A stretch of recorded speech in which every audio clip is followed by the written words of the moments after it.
పోయే ఉద్యోగుల సమస్యలు పరిష్కారం చేయాలని ఈరోజు రాష్ట్ర వ్యాప్తంగా రాష్ట్ర కమిటీ పిలుపు మేరకు కలెక్టరేట్ ముందు ధర్నా నిర్వహించాం.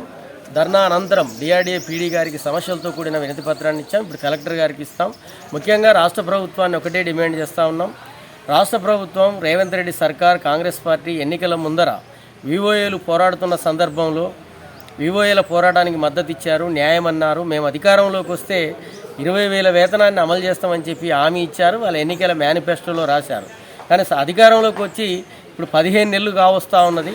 కానీ వివోఏ ఉద్యోగుల సమస్యలు పరిష్కారం చేయడంలో కానీ వేతనాలు పెంచడంలో కానీ ఈరోజు నిర్లక్ష్యంగా వ్యవహరిస్తుంది. నిన్ననే 3,04,965 కోట్లతో బడ్జెట్ పెట్టింది.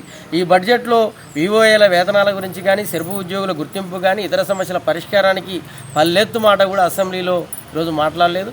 అందుకనే ఈరోజు ప్రభుత్వాన్ని డిమాండ్ చేస్తూ ఉన్నాం.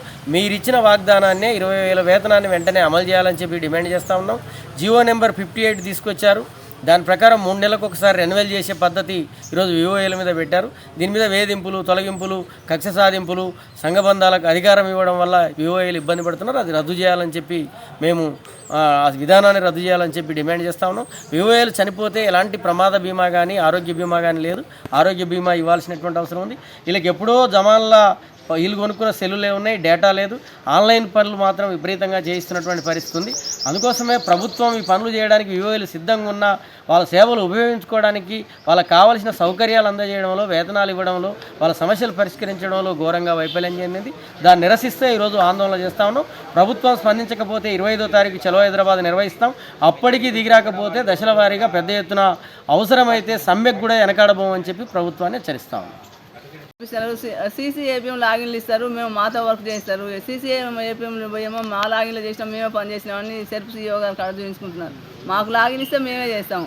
మా సెల్లు మేము కొనుక్కొని పని చేస్తే మాకు సెల్లు పని చేయకుండా పోతున్నాయి, మా కళ్ళు పని చేయకుండా పోతున్నాయి. మేము 20 సంవత్సరాల నుంచి చేస్తుంటే కూడా మాకు 5,000 శాలరీతో మేము ఎట్లా బతకాలి? ఇప్పుడు పెరిగే ధరలకు అనుగుణంగా మేము బతకాలంటే మాకు శాలరీ 20,000 రూపాయలు ఖచ్చితంగా ఇవ్వాల్సింది. ఇన్సూరెన్స్ సౌకర్యం కల్పించాలి. మా వాళ్ళు చేసి చాలామంది హార్ట్ అటాక్లు వచ్చి బ్రెయిన్ ఇది అయ్యి చాలామంది డెడ్ అవుతున్నారు. వాళ్ళకు కూడా ఇన్సూరెన్స్ సౌకర్యం ఖచ్చితంగా కల్పించాలని, ఆరోగ్య బీమా కల్పించాలని మేము ప్రభుత్వాన్ని డిమాండ్ చేస్తున్నాం. మొబైల్ కూడా మాకు చేయడానికి చాలా ఇబ్బందిగా ఉంది. ఆన్లైన్ వర్క్లు కూడా చాలా వరకు ఎక్కువ చేస్తున్నారు. యాప్లు మొత్తం మాతో చేయిస్తున్నారు. ఎన్ని యాప్లు చేయాలంటే కూడా చాలా కష్టంగా ఉంది. అయినా భరించి చేస్తున్నప్పటికీ మాకు శాలరీలు పెంచకపోవడం వల్ల మేము చాలా ఇబ్బంది పడుతున్నాం. మాకు ఖచ్చితంగా 20,000 రూపాయల శాలరీ కావాలని ప్రభుత్వాన్ని డిమాండ్ చేస్తాం. పై రాష్ట్ర కమిటీ పిలుపు మేరకు ఈరోజు కలెక్టరేట్ ముందు ధర్నా చేయడం జరుగుతుంది. ఆ సందర్భంగా పీడీ గారు కూడా వినతి పత్రం ఇవ్వడం జరిగింది. రేవంత్ రెడ్డి గారు, సీతక్క గారు ఇచ్చిన మాట ప్రకారం 20,000 శాలరీ ఇవ్వకపోతే మేము నిరోధక సమ్మె చేయడానికి కూడా సిద్ధంగా ఉన్నాం. అన్ని పనులు కూడా ఆపేసి పెన్ డౌన్ కార్యక్రమానికి కూడా సిద్ధంగా ఉన్నాం. ఆడిటింగ్ తొందరలోనే ఉంది. ఆడిటింగ్లో కానీ ఎలాంటి పని జరగకుండా చూడడానికి మేము ముందుంటామని మేము ప్రభుత్వానికి డిమాండ్ చేస్తూ ఉన్నాం. మా సమస్యలు మాకు పరిష్కరించకపోతే అందరికీ సమస్య వచ్చే విధంగా మేము చేస్తాం, డిమాండ్ చేస్తాం. లేటెస్ట్ న్యూస్ తెలుగు మరియు ఇంగ్లీష్ అప్డేట్స్ కోసం ఇప్పుడే క్యూన్యూస్ అఫీషియల్ యాప్ ని ప్లే స్టోర్ నుండి డౌన్లోడ్ చేసుకోండి. సరికొత్త సమాచారాల కోసం క్యూన్యూస్ వెబ్సైట్ ని ఫాలో అవ్వండి. ఛానల్లో ప్రాంతీయ, జాతీయ, అంతర్జాతీయ వార్తలు వీక్షించండి. లైక్ చేయండి.